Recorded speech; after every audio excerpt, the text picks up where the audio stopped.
Bem-vindo ao Café com Informação, a sua resenha semanal do agro, com opinião, reflexão e provocação. Hoje, a nossa mesa está posta com assuntos quentes que tocam direto a vida de quem produz e de quem consome. A cadeia do leite que move municípios inteiros e, mesmo assim, assiste os produtores recebendo abaixo do custo e vendo a base produtiva ameaçada. Liderança, maternidade, gestão e a virada cultural da força das mulheres no campo que já está em curso. Um paradoxo. O campo avança em área, mas a proteção financeira recua. Falo do seguro rural e do risco crescente em um clima cada vez mais extremo. A regulação europeia sobre desmatamento. Empresas brasileiras investiram para cumprir a regra e a flexibilização propõe novos prazos.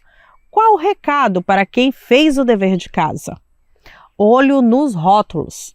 Entre lançamentos coloridos e promessas, o que fica para a saúde e para a escolha consciente do consumidor? Tema sensível: lista de espécies exóticas invasoras. Como equilibrar preservação, emprego e produção com ciência, diálogo e transparência? E por fim, coisa boa, inovação 100% brasileira, a Arbolina mostra que ciência e campo podem sim andar juntos e que o Brasil exporta tecnologia, não só grãos. Pega a tua xícara, ajusta o volume e vem comigo. A gente vai do dado à decisão, do campo à prateleira, da regulação ao laboratório, sem fugir das perguntas difíceis e sem abrir mão da esperança que move quem planta o futuro.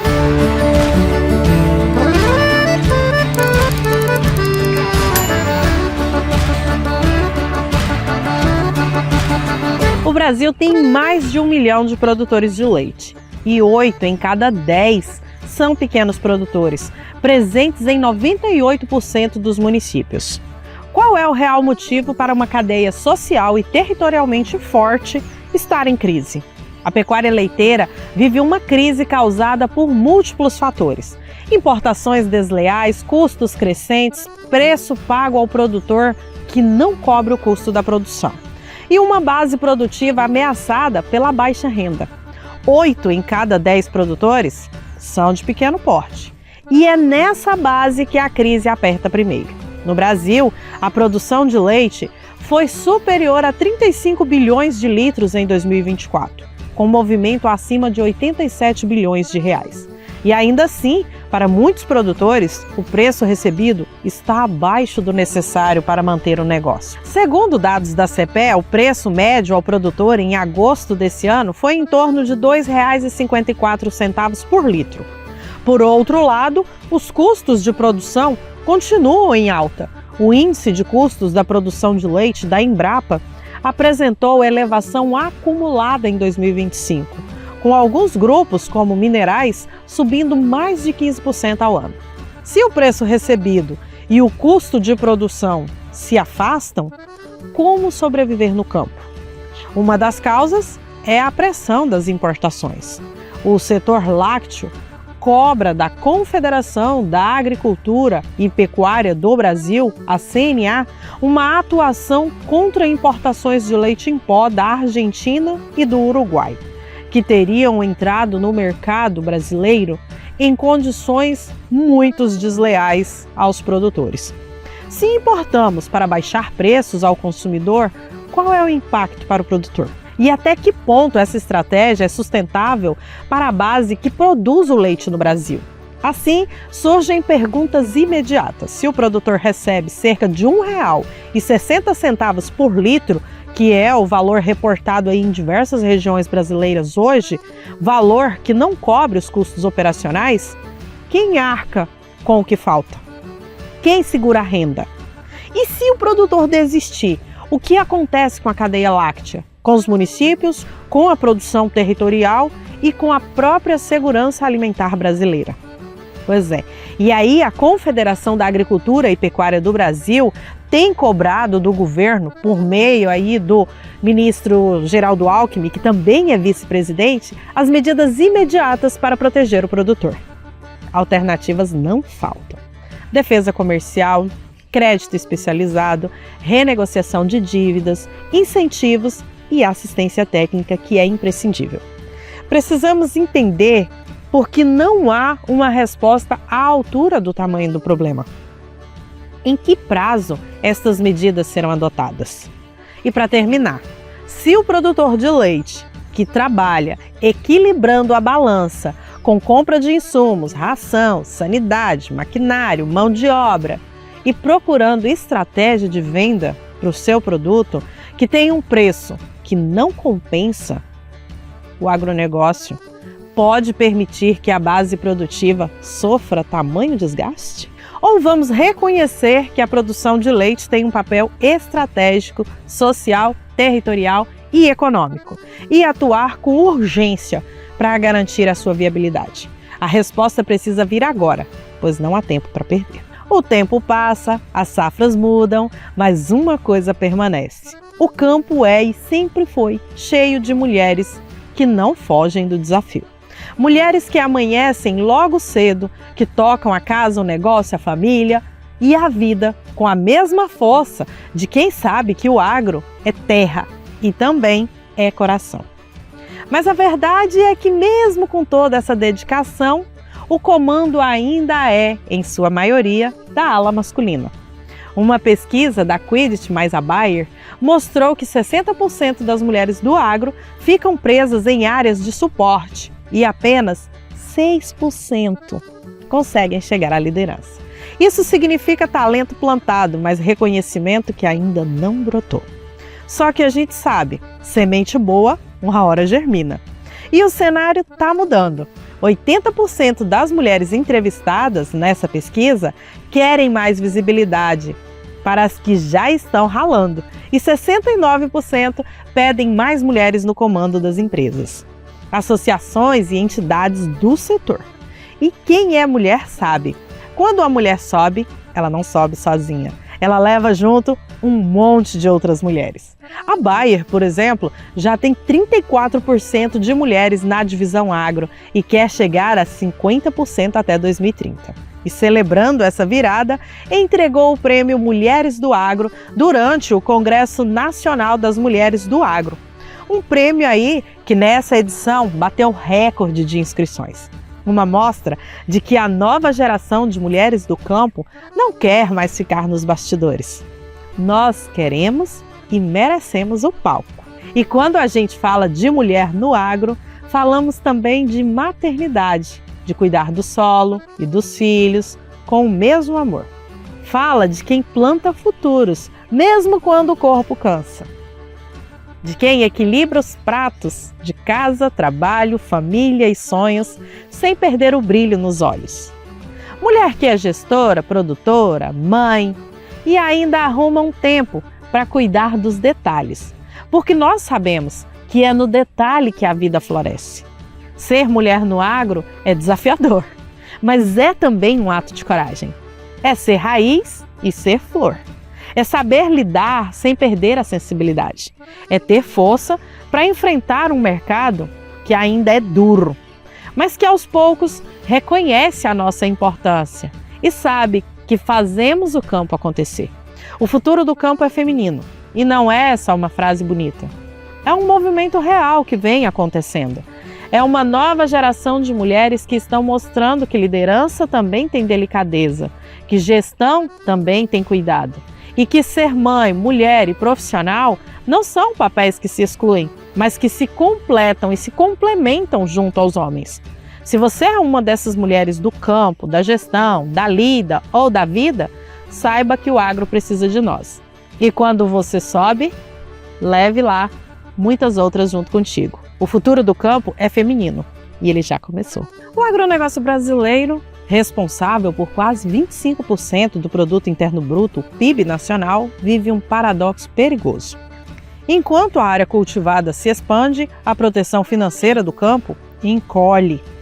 O Brasil caminha para 97 milhões de hectares cultivados, mas o orçamento destinado à segurança dessa produção despencou. O programa de subvenção ao Prêmio do Seguro Rural, que deveria contar com cerca de 4 bilhões de reais para proteger o produtor, hoje mal chega a R$ 1 bilhão. É um rombo de quase 3 bilhões de reais nas contas de cobertura. E isso significa um campo muito mais exposto a riscos climáticos e econômicos. Segundo um estudo recente da Confederação Nacional das Seguradoras, divulgado pela Forbes Agro, o Brasil pode encerrar 2025 com o mesmo nível de cobertura de seguros de uma década atrás.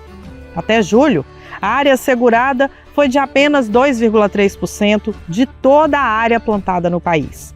É como se em um imenso mar de produção, somente uma gota estivesse protegida contra os imprevistos. O Prêmio do Seguro Rural foi criado pelo governo federal em 2004, como um mecanismo de apoio à produção agrícola. Ele nasceu com a missão de dividir os riscos entre o produtor, o mercado e o Estado, o tripé. Mas hoje enfrenta um descompasso histórico entre sua importância e o investimento público destinado a ele. O corte orçamentário de quase metade do recurso planejado para 2025 deixa claro que a política de proteção ao campo perde força, justamente no momento em que o risco climático aumenta e os custos de produção sobem. Enquanto isso, os Estados Unidos mantêm um padrão que revela o tamanho da distância entre os dois modelos.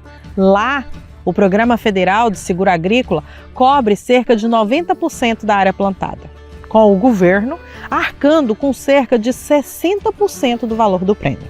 Aqui, a cobertura não passa de uma fração mínima disso. A projeção para o final de 2025 é preocupante. O país pode terminar o ano com apenas 4 a 5 milhões de hectares segurados, o mesmo nível de 2015. Naquele ano, o Brasil cultivava 78 milhões de hectares e não 97 milhões. Segurava quase 3 milhões. Hoje, mesmo com uma expansão de 24% na área plantada, chegando aos 97 milhões de hectares, a área segurada mal passa de 2 milhões. O resultado é um cenário de risco crescente. Cada hectare segurado é uma porta aberta para o prejuízo. Cada lavoura sem cobertura é um pesadelo, à espera de uma geada, de uma seca, de uma chuva excessiva ou de um mercado volátil. E quando o produtor perde, o país inteiro sente.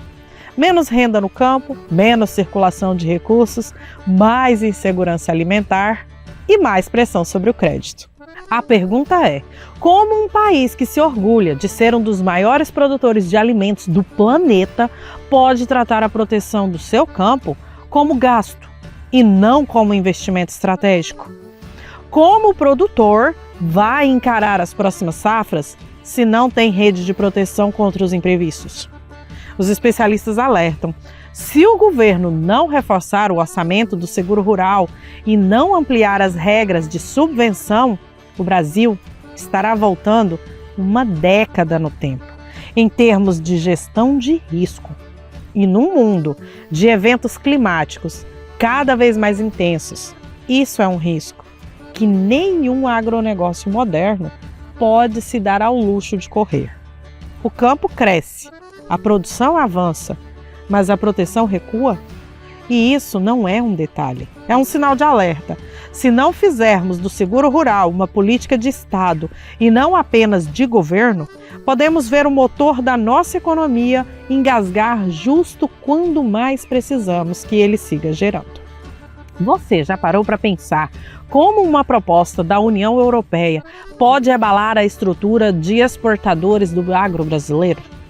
A regra adotada para impedir que commodities brasileiras como soja, madeira, café, óleo de palma, borracha e boi, originárias de áreas recentemente desmatadas, fossem exportadas, era um marco. Mas em meio a todos os esforços do setor no Brasil, empresas que investiram em logística, na segregação de cargas, no rastreamento de terras, na adequação de cadeias, para estarem prontas para 2025, são surpreendidas com uma flexibilização na proposta da Comissão Europeia.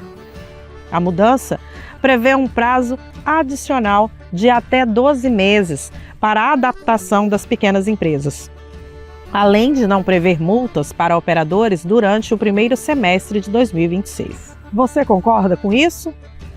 Ou pergunta, se as grandes trades e exportadores brasileiros já investiram para cumprir as regras, por que o prazo foi estendido? E mais, por que a sanção foi adiada? Para analistas do Rabobank, a flexibilização não traz benefício para o setor do Brasil, pelo menos na cadeia da soja e farelo, onde as empresas são de grande porte e os custos de logística e segregação foram elevados.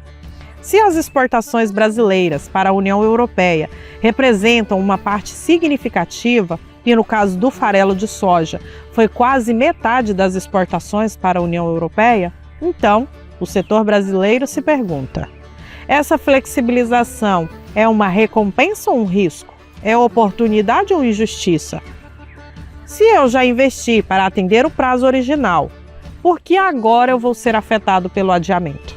Mas, se o prazo para a aplicação da norma foi inicialmente marcado para 30 de dezembro de 2024, mas a comissão propôs em 2 de outubro de 2024 um adiamento para 30 de dezembro de 2025 para grandes empresas e 30 de junho de 2026 para micro e pequenas empresas, então, por que tais adiamentos?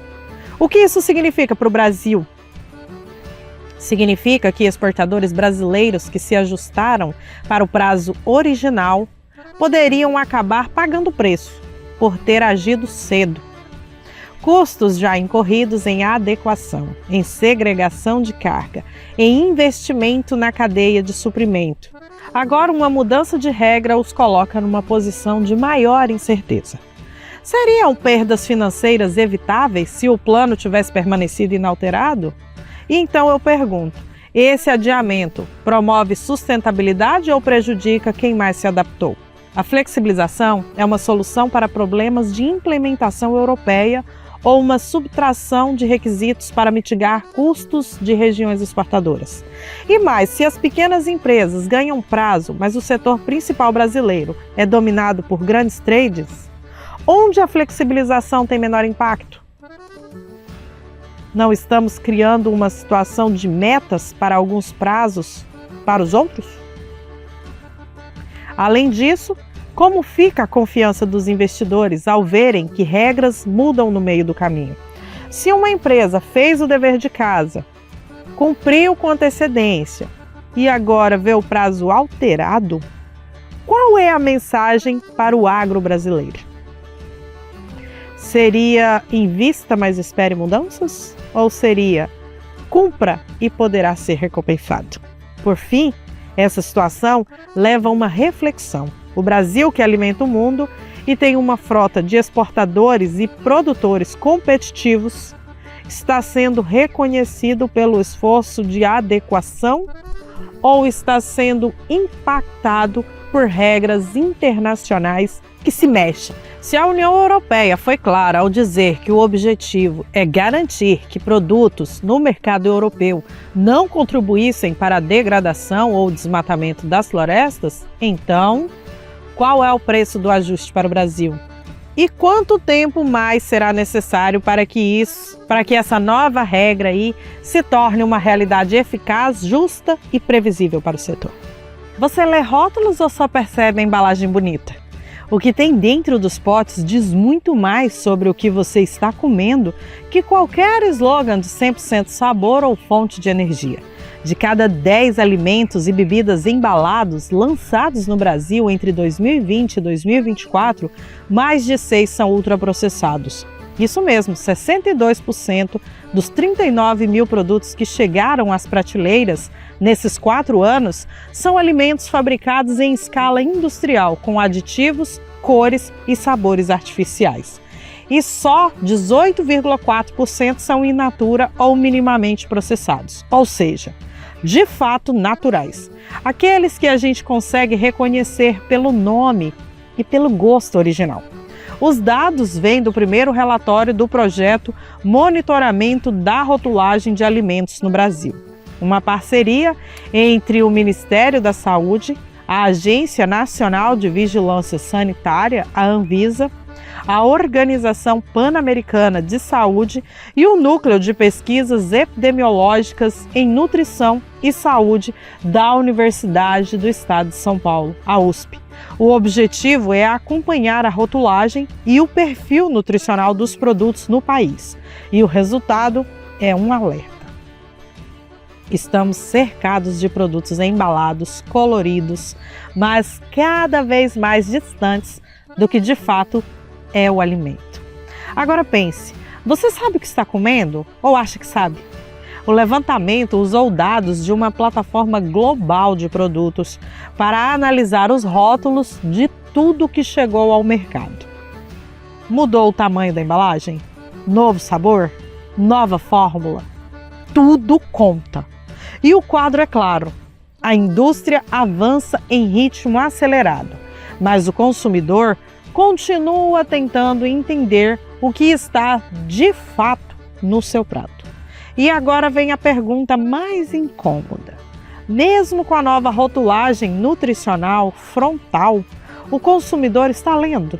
A norma RDC número 429 de 2020 obriga, a partir de outubro desse ano, que os produtos com excesso de sódio, açúcar ou gorduras tragam um aviso claro na frente da embalagem. É um avanço. Mas adianta se ninguém olha? O brasileiro tem o hábito de ler rótulos ou escolhe pelo marketing, pela promessa, pela foto de um campo verde na embalagem, pelo preço? Enquanto isso, os ultraprocessados continuam dominando os lançamentos. E a gente, sem perceber, continua alimentando uma rotina que tem mais química do que comida. A classificação nova do Guia Alimentar Brasileiro é clara. Há 4 tipos de alimentos: in natura, ingredientes culinários processados, alimentos processados e ultraprocessados. Se você precisa de um dicionário para entender os ingredientes, já sabe em qual grupo está. Então, antes de colocar o pacote no carrinho, pergunte a si mesmo: esse produto é um alimento ou é uma fórmula comestível? E fórmulas não faltam por aí. Eu escolhi saber ou prefiro não saber? Porque, no fim, não é só uma questão de saúde, é também a questão de consciência.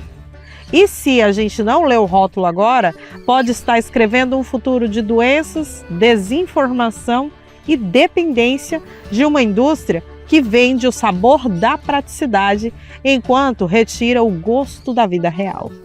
O Brasil sempre foi reconhecido por sua biodiversidade e por sua capacidade de produzir alimentos para o mundo.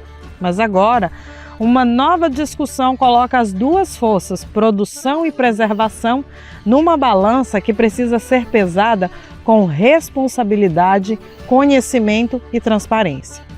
A Frente Parlamentar da Agropecuária manifestou preocupação com uma minuta de resolução da Comissão Nacional da Biodiversidade, CONABIO, vinculada ao Ministério do Meio Ambiente e Mudança do Clima. A proposta prevê a publicação de uma lista nacional de espécies exóticas invasoras, que inclui cultivos de criações de alta relevância econômica para o país. E entre eles estão a tilápia, o eucalipto, pinos, manga, goiaba e jaca. A questão é complexa. De um lado, a necessidade de proteger os ecossistemas e evitar danos à fauna e à flora nativas. De outro, o peso econômico e social de cultivos que movimentam milhares de empregos e garantem renda para centenas ou milhares de famílias. Será que existe um caminho de equilíbrio entre preservar e produzir? Ou estamos mais uma vez às voltas com decisões tomadas sem ouvir quem vive a realidade lá no campo, dentro da porteira? A portaria do IBAMA, número 145/1998, já proibia a reintrodução de espécies aquáticas classificadas como invasoras. Mas, segundo a nota técnica número 46 de 2025, a metodologia utilizada pelo ICMBio para elaborar essa nova lista foi limitada e não considerou plenamente as competências do Ministério da Agricultura sobre espécies de interesse agropecuário, florestal e pesqueiro. O próprio Ministério da Agricultura, o MAPA, e as principais entidades da aquicultura nacional, como a Peixe-BR e a Aquamate, afirmam que a proposta, se aprovada sem revisão, pode impactar até 89% de toda a cadeia produtiva, gerando perda de empregos, queda na produção e insegurança jurídica para o setor. E é aí que entra a reflexão. O que acontece quando decisões ambientais são tomadas sem dados completos, sem diálogo entre as pastas, sem construção coletiva? A ciência é fundamental, mas ela precisa ser integrada à realidade do território, à experiência de quem produz e às políticas de desenvolvimento regional. A Frente Parlamentar da Agropecuária, diante desse cenário, cobrou a suspensão da votação prevista para 8 de dezembro e defende a criação de um grupo técnico interministerial com participação dos Ministérios da Agricultura, da Pesca e das entidades produtivas para reavaliar a proposta com base científica e transparência. E esse é um ponto central. Sem ciência e sem diálogo, qualquer política pode virar imposição. E sem transparência, qualquer decisão pode gerar desinformação. Por isso, em tempo aí que as redes sociais transformam qualquer tema em guerra, principalmente de opiniões, é essencial buscar as fontes oficiais. O site do Ministério do Meio Ambiente, as notas técnicas do MAPA, os pareceres da Conabio e os documentos disponibilizados pela Câmara dos Deputados. É lendo o que está escrito e não apenas o que é dito que se pode entender a profundidade do debate. Porque não se trata apenas de uma lista de espécies.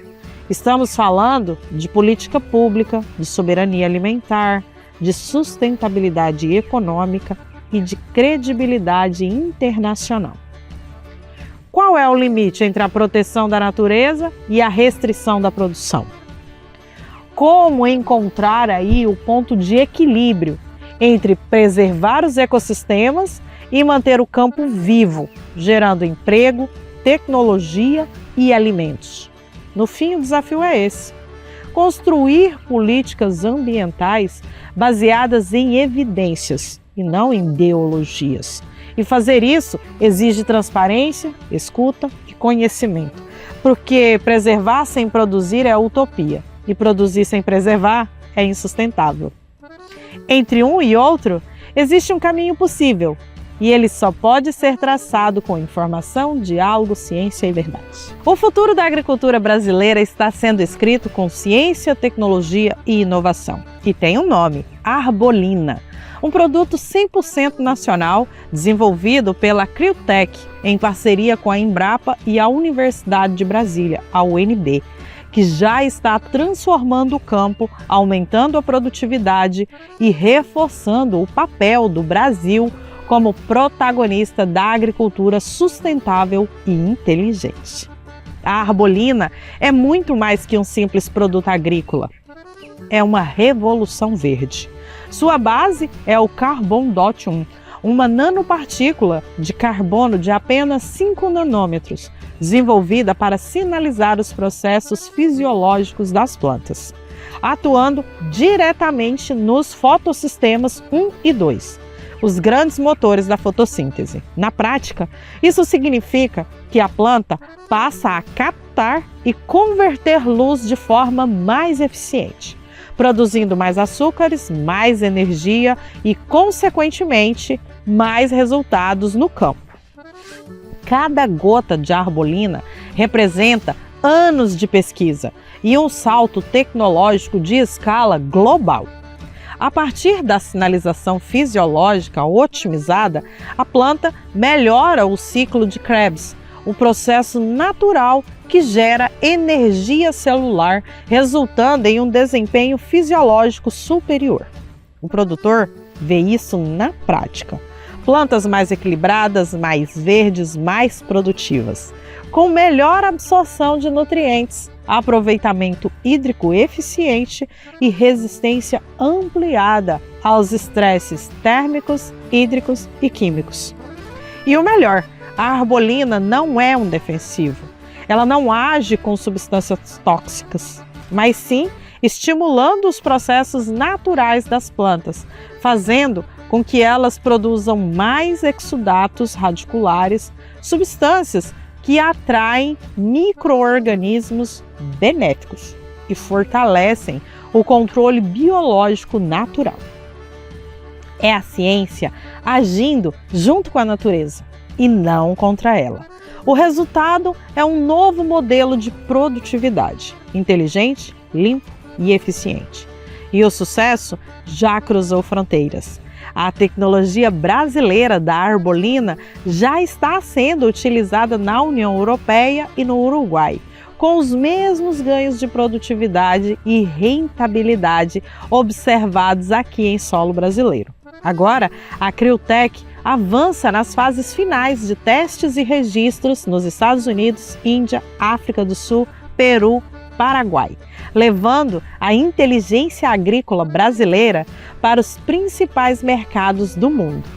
É a prova de que o Brasil não é apenas exportador de grãos, mas também exportador de tecnologia e conhecimento. De que o campo brasileiro está pronto para produzir mais com menos impacto e com mais eficiência. E claro, de que é possível unir sustentabilidade, rentabilidade e ciência em uma única fórmula e que essa fórmula é brasileira. A arbolina mostra que a agricultura do futuro já está aqui. Uma agricultura que ouve a ciência, respeita a natureza e coloca o produtor no centro das inovações. Uma agricultura que não espera soluções virem de fora, mas que cria dentro de casa, com inteligência, parceria e coragem. Quando a ciência floresce no campo, o mundo inteiro colhe os resultados. E a arbolina é a prova viva de que o Brasil pode e vai liderar a nova geração da agricultura global, mais eficiente, mais produtiva e mais conectada com o planeta. Se chegamos ao fim com a cabeça quente em algumas pautas e a esperança acesa em outras, é porque o agro é, ao mesmo tempo, vida real e possibilidades. Do leite que não pode azedar na origem, à coragem das mulheres que equilibram casa, equipe e negócio, do seguro rural, que precisa virar política de Estado, à regulação externa, que deve ser previsível e justa, do rótulo que educa quem compra, à lista ambiental que exige ciência, diálogo e transparência, e na nano-inovação brasileira, que faz a fotossíntese render mais, tudo isso aponta para o mesmo lugar. Informação é insumo essencial. Não há campo forte sem produtor protegido, sem mulheres no comando, sem regras claras, sem consumidor consciente, sem ambiente saudável e sem ciência aplicada. A nossa tarefa a partir de agora é transformar conversa em ação, cobrar dados, apoiar quem faz, ler o que importa, testar o que inova e compartilhar no que funciona. Se esse episódio te provocou, envia para mais alguém. Se te informou, deixa um comentário. E se te inspirou, se inscreva no canal Engenho Comunicação e ative as notificações para receber as nossas novas publicações. No próximo episódio, a gente volta com outras doses de realidade e possibilidades. Porque o agro não para. E a gente também não. Até o próximo Café com Informação.